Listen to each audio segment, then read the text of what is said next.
estamos organizados.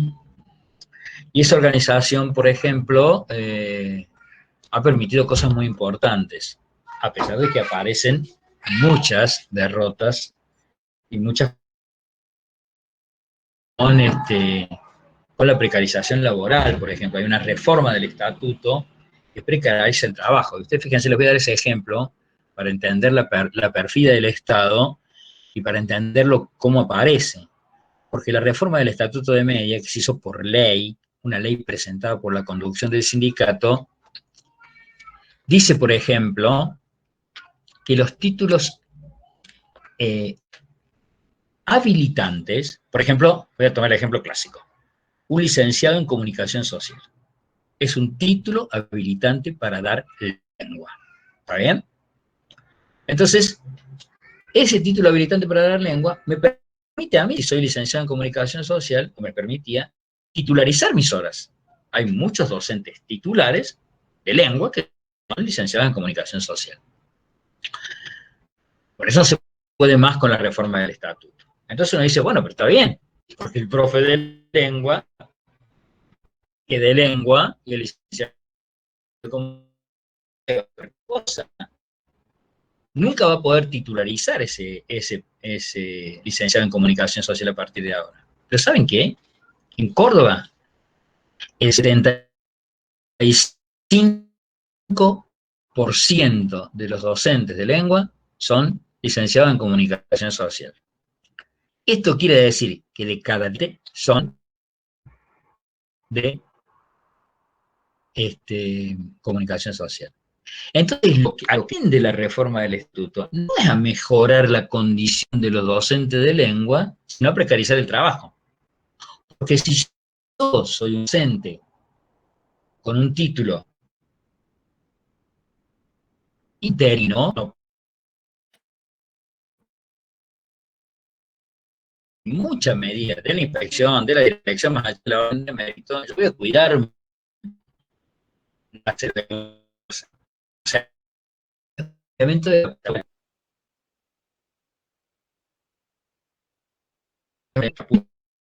la condición docente de los profesores de lengua y literatura.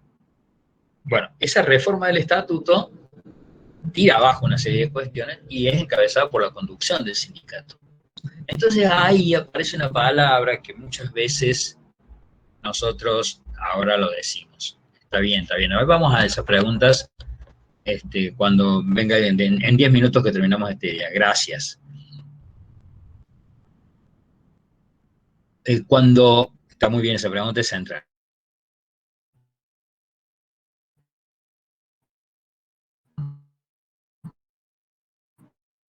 Tiene que ver con que el burócrata sindical, que es el que dirige un sindicato, tiene una diferencia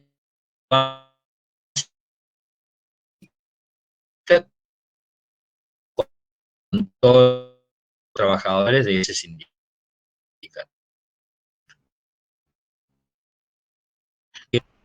Escuelas que se caen a pedazos, rentadas, burbujas por todos lados aisladas, y los docentes se van dando clase y estamos en una situación terrible.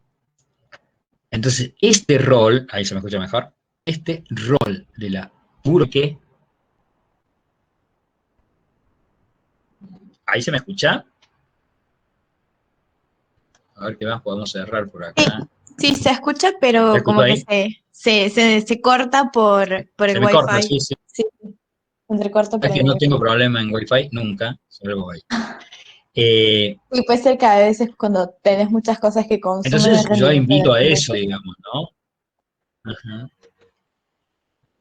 Yo convoco en un sentido, cuando nos pensamos como trabajadores,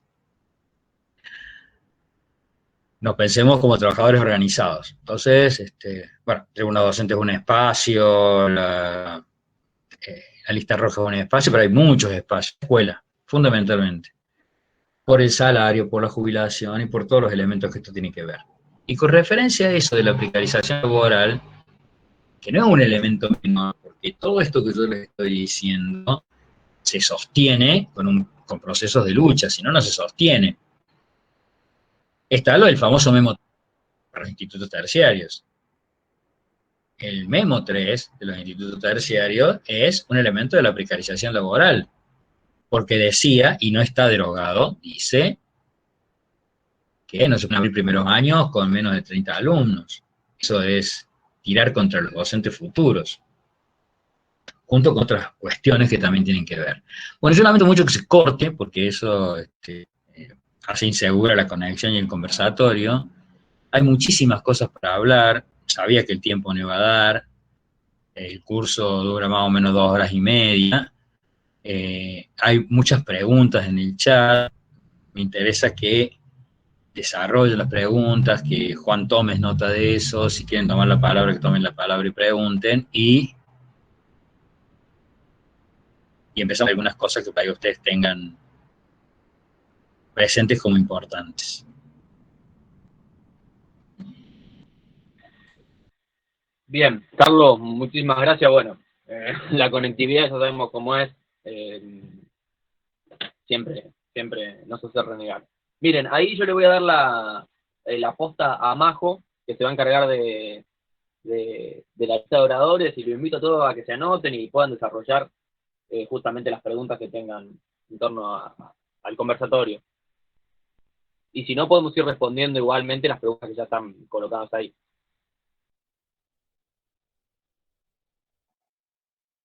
Bueno, buenas tardes a todos de vuelta. No sé si se me escucha. Lo que vamos a hacer ahora es iniciar esta segunda parte del conversatorio. En este momento, el que desee puede tomar la palabra, puede preguntar a través de la cámara, no necesariamente por el chat.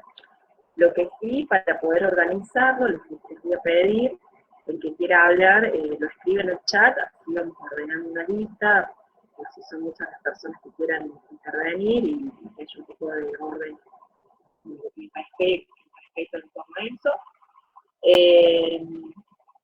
Así que bueno, el que quiera decir algo, escribe, o si no, empezamos a responder algunas de las preguntas que fueron surgiendo en la conversación de recién. Con respecto a los pasos a seguir para abrir el legajo, incluso el confeccionamiento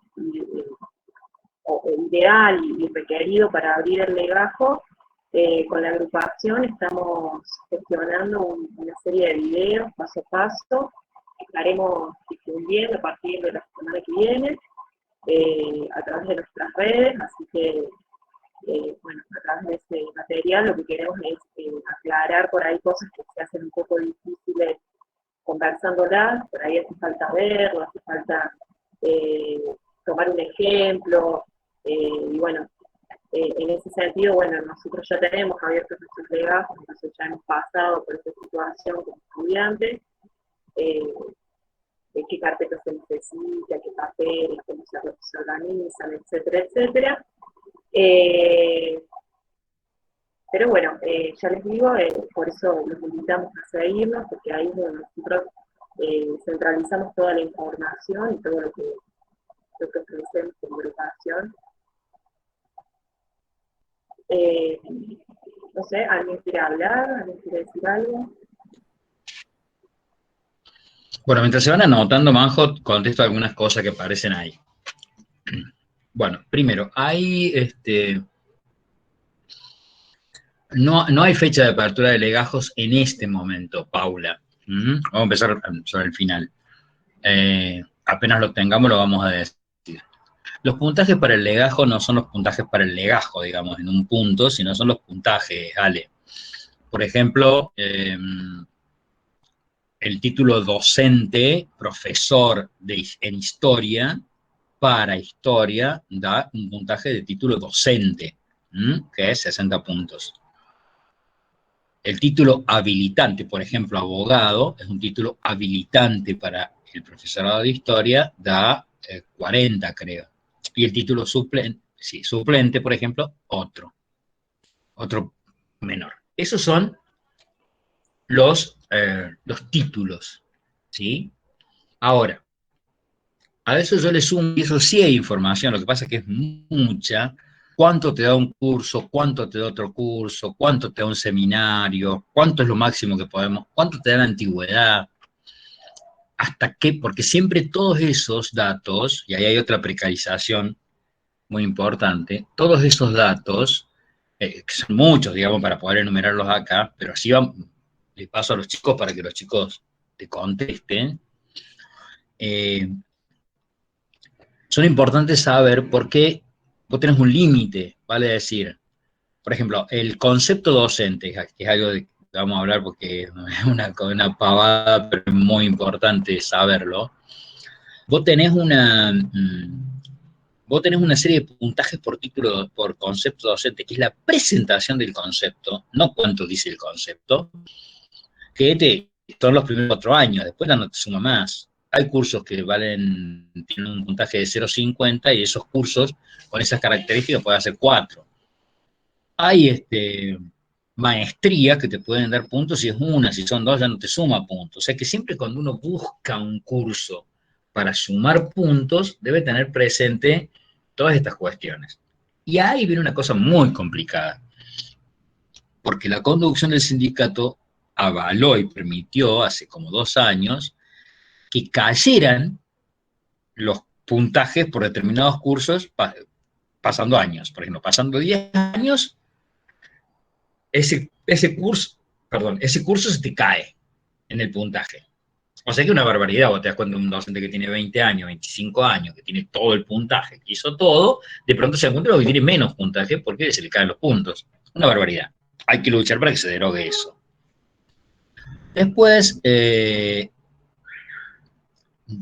tratando, ¿no? No hay aplicación en el CV para abrir legajo, María Carolina. Eso tenés que hacerlo personalmente porque tenés que llevar papeles.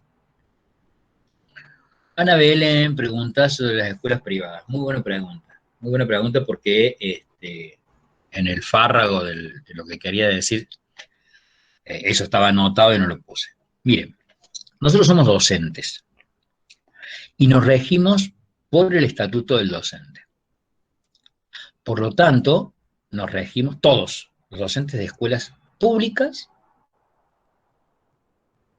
de gestión estatal, como se llaman ahora, los docentes de escuelas públicas de gestión privada, que son las escuelas privadas, escuelas que tienen aporte del Estado, por ejemplo, la Dante, donde trabajo yo, y escuelas que no tienen aporte del Estado, por ejemplo, de San Pablo Apóstol. Para todas, si yo soy docente de alguna de esas escuelas, tengo los mismos derechos y las mismas obligaciones, a todo nivel. La única diferencia que hay es que yo a la pública entro por un concurso, listado de orden de mérito, esto para la primaria también, y a la privada entro porque mando el legajo y el representante legal dice, bueno, está bien, te pruebo. Está bien ahí.